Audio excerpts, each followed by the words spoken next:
Oiê, eu sou a Ruru e sejam bem-vindos. Eu comecei esse canal com o intuito de contar relatos e histórias sobrenaturais, pois é algo que eu gosto muito e eu espero que vocês gostem também. Não se esquece de se inscrever e já dar aquele likezinho pra me ajudar, tá bom? Caso vocês queiram enviar algo que te contaram ou que vocês mesmos já presenciaram, fiquem à vontade para mandar no e-mail aqui embaixo. Agora, chega de enrolação e bora pro vídeo.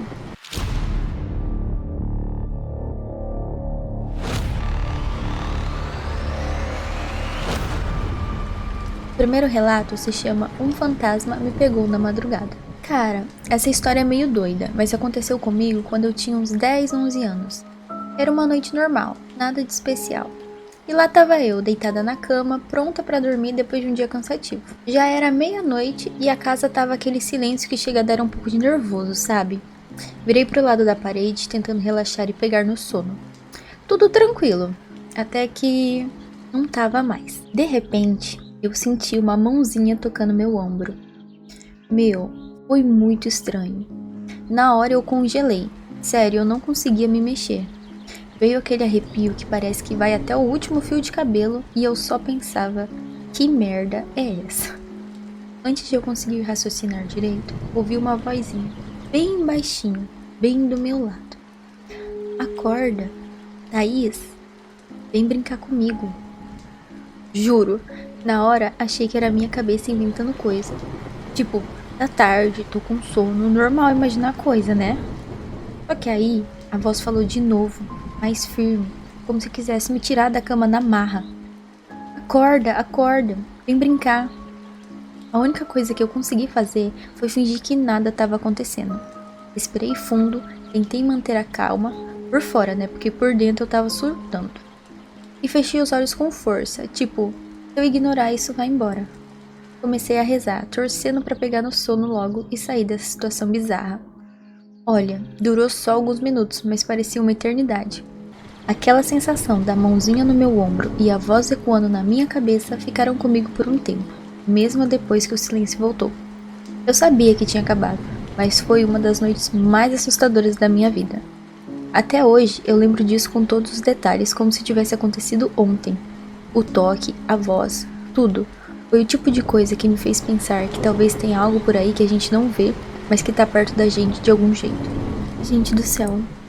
Sério, eu morro de medo de ver alguma coisa ou ouvir, ó. Sabe? Eu não teria essa calma, entre aspas, das pessoas que presenciam esse tipo de coisa. Eu tenho certeza que eu ia surtar.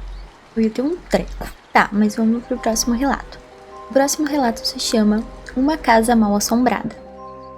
Vou contar uma história que até hoje me arrepia só de lembrar.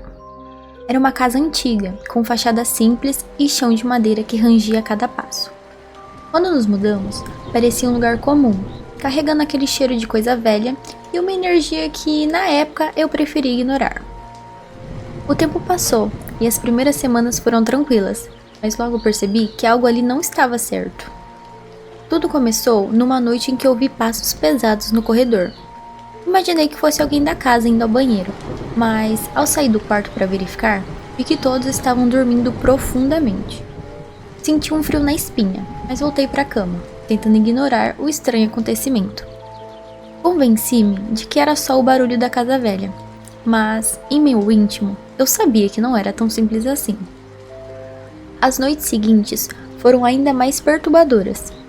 Eu acordava sempre na mesma hora, exatamente às 3h33 da manhã, e eu nunca soube explicar o motivo. Em uma dessas madrugadas, tomei coragem e resolvi investigar. Levantei-me, acendi as luzes uma a uma e caminhei pela casa em silêncio. Quando cheguei à cozinha, parei ao lado da janela. Lá fora, no quintal, vi o que parecia ser uma figura de uma mulher parada, de cabeça baixa e o rosto coberto por longos cabelos escuros. Meus olhos se fixaram nela, como se uma força invisível me impedisse de desviar o olhar. Tentei gritar, mas a voz não saía. No instante seguinte, ela simplesmente desapareceu, sumindo como uma sombra que se dissolve na escuridão. Voltei ao quarto, atordoado, e me perguntei se aquilo era real ou fruto da minha imaginação. No dia seguinte, contei o ocorrido aos meus pais, mas eles riram, acreditando que eu tinha sonhado. Até que, numa noite, meu irmão também viu algo. Uma cadeira na sala se movendo sozinha, balançando lentamente como se alguém tivesse acabado de levantar. A expressão no rosto dele deixou claro que não era uma brincadeira. E agora todos começamos a sentir um desconforto crescente. Com o passar dos dias, a atividade paranormal se intensificou. Portas começaram a bater sozinhas, luzes piscavam sem explicação e objetos desapareciam para depois reaparecerem em lugares completamente aleatórios. Certa noite, enquanto estava deitado, ouvi sussurros que chamavam pelo meu nome. Tentei ignorar, mas o medo se transformava em desespero. O ápice chegou quando todos vimos uma sombra atravessar a sala. Meu pai, um homem cético e resistente a qualquer coisa sobrenatural, empalideceu e, sem dizer uma palavra, decidiu que era hora de nos mudarmos. No dia da mudança, enquanto retirávamos as últimas caixas, um senhor da vizinhança se aproximou. Ele nos olhou com um ar de compaixão e disse: "Vocês sabem, não é a primeira vez que eu vejo uma família sair às pressas dessa casa. A antiga moradora morreu lá, na cozinha. Dizem que, até hoje, ela procura os filhos, que partiram sem se despedir." Partimos em silêncio, aliviados por deixar para trás aquela casa, mas carregando o peso de uma história que ainda nos assombra. Até hoje, sonho com aquela figura no quintal, a mulher de cabelos escuros que, talvez, ainda esteja lá, esperando na escuridão por quem nunca mais voltará.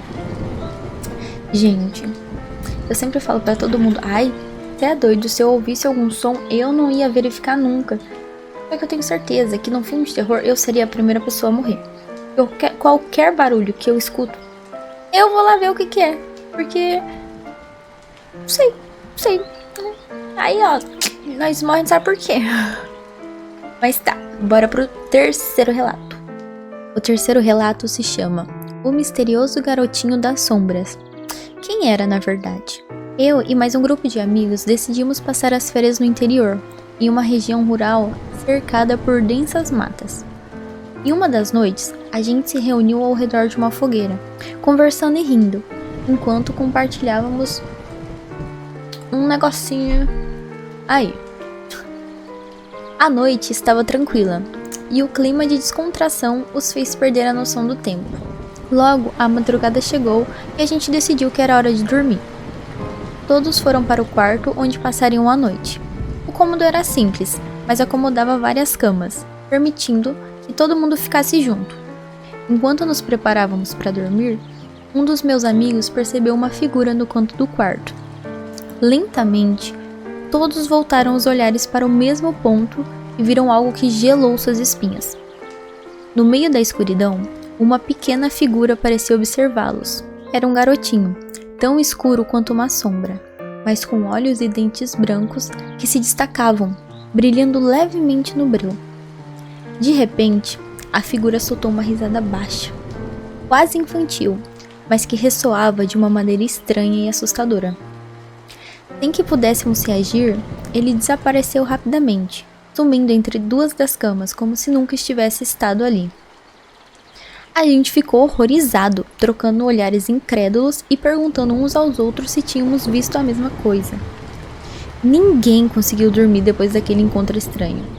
Alguns sugeriram que poderiam ser apenas o efeito da erva, enquanto outros acreditavam que haviam presenciado algo sobrenatural. Um dos meus amigos, nascido naquela região, lembrou-se de uma antiga lenda local, o Negrinho do Pastoreio, um espírito travesso que, segundo histórias contadas pelos moradores, vagava pelos campos, especialmente à noite, e era conhecido por aparecer como uma figura escura, com olhos e dentes brilhantes. A lembrança da lenda fez com que o grupo ficasse ainda mais amedrontado. A madrugada passou lentamente e até o amanhecer, todos permanecemos acordados, com medo de que a estranha aparição voltasse. Jesus amado.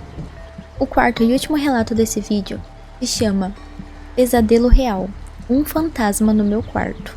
Foi uma noite silenciosa, abafada pelo calor da madrugada. O hotel ficava em uma cidade pequena, cercado por montanhas e estradas desertas. O silêncio era cortado apenas pelo rangido suave da madeira antiga do piso e pelo vento suave batendo na janela. Eu já tinha pedido para o meu marido levar a chave do quarto, porque tudo o que eu queria era dormir, sem ser incomodada. O cansaço pesava em meus olhos e finalmente adormeci, sentindo a paz de estar em um lugar aparentemente seguro e tranquilo. No meio da noite, porém, fui despertada por uma sensação estranha. Algo estava errado. Meu corpo estava pesado, incapaz de se mover. Minha mente lutava para processar o que estava acontecendo e o meu coração começou a bater acelerado. Olhei em volta tentando entender, mas o terror aumentou quando percebi uma figura no canto do quarto. Era uma mulher. Ela estava em pé, perto da janela, observando calmamente. Sua presença parecia real demais para ser um sonho. Confusa e assustada, consegui perguntar a ela o que estava fazendo no meu quarto. Ela me olhou com uma expressão serena, mas havia algo de profundamente melancólico em seus olhos. Meu nome é Catarina, ela disse com a voz calma e suave, mas que parecia carregada de histórias que eu ainda não conhecia. Sou da Argentina e esse era o meu quarto. Eu, tomada pela confusão, disse a ela que isso não era verdade. Esse era o meu quarto.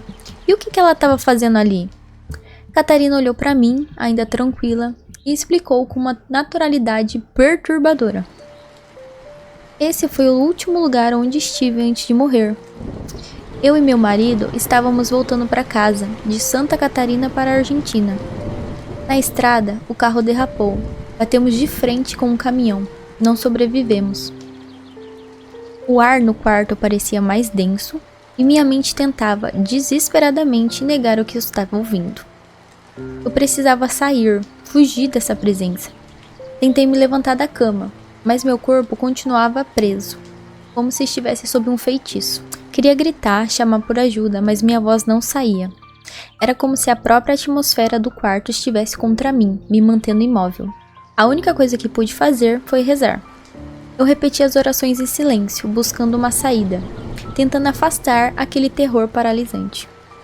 Catarina, no entanto, continuava ali, parada, sem se mover, como se estivesse esperando algo.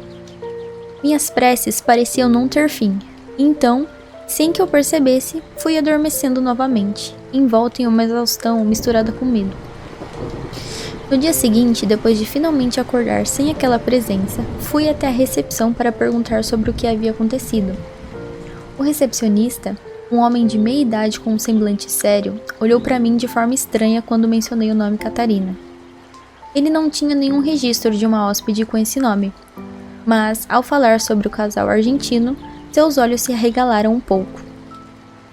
Ele se lembrou de um casal que havia se hospedado ali há alguns anos. Eram argentinos e logo após saírem do hotel, sofreram um acidente fatal na estrada. O nome do marido estava no registro, mas o da esposa não. O que era mais perturbador, segundo o recepcionista, era que, desde o acidente, os funcionários relataram ouvir passos pesados descendo as escadas de madeira durante a madrugada, como se alguém estivesse andando pelo hotel, mas nunca havia ninguém lá.